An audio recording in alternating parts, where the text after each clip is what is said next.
Micro Machines 2 for the Mega Drive and Super Nintendo, the second game based off those tiny little toy cars that everyone used to have when I was younger. Now I know what you're thinking, if licensed games tend to be bad, licensed games based on children's toys have to be at the very bottom of the barrel. To which I reply yes, on the whole, games based on any children's license tend to be awful. But there are some notable exceptions, and one of those is the Micro Machines series. The brilliance with these games was that rather than playing make-believe and putting the toy cars into real-world situations like the Hot Wheels games, Codemasters embraced exactly what kids were doing with them, racing them over any and every surface around wherever they happened to be playing. That, or punching each other in the face. Take out the mouth-created engine noises and your giant finger lightly guiding the car, and you've pretty much got the Micro Machines video game.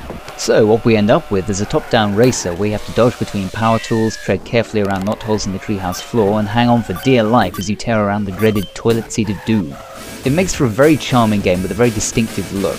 Each different environment is colourful and well detailed and has a unique vehicle associated with it, each having its own speed and handling characteristics. The game keeps things nice and simple, and the most challenging thing it'll ask of you is to use your helicopter to go over and under obstacles as well as around them. To be honest, the single player aspect of Micro Machines 2 isn't all that good, since a large part of the skill required is to know the layout of the tracks. Being top down and moving at an impressive pace, it's very easy to miss a turn and end up falling into a hazard or getting stuck behind an obstacle. As you can imagine, racing against a computer which doesn't make mistakes isn't nearly as much fun as going up against another player. Or indeed, players.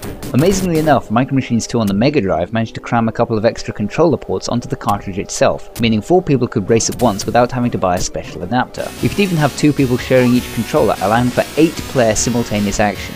If that sounds insane to you, it's because it was, particularly as each player had to be crammed onto the same screen. In order to keep things simple and avoid splitting the display into 8 segments, multiplayer uses a very clever knockout mechanic, whereby a person scores if they manage to get a full screen in front of the other drivers. This not only prevents players from getting too far ahead, but also means that the player in the lead has the least amount of time to react to oncoming corners, which keeps the game nicely balanced. It also leads to some delicious opportunities to mess up your opponent's race.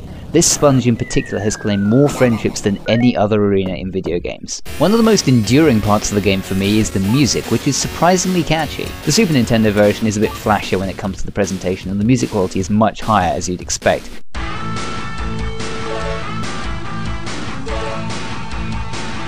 But the special J-Kart was a Mega Drive exclusive, so there's something to say for each. So, is Micro Machines 2 worth tracking down today? Yes, but only if you intend to play it multiplayer, for which it's one of the absolute best party games ever. Get a bunch of people around the TV, pair them up on the controllers, and let the microscale havoc commence.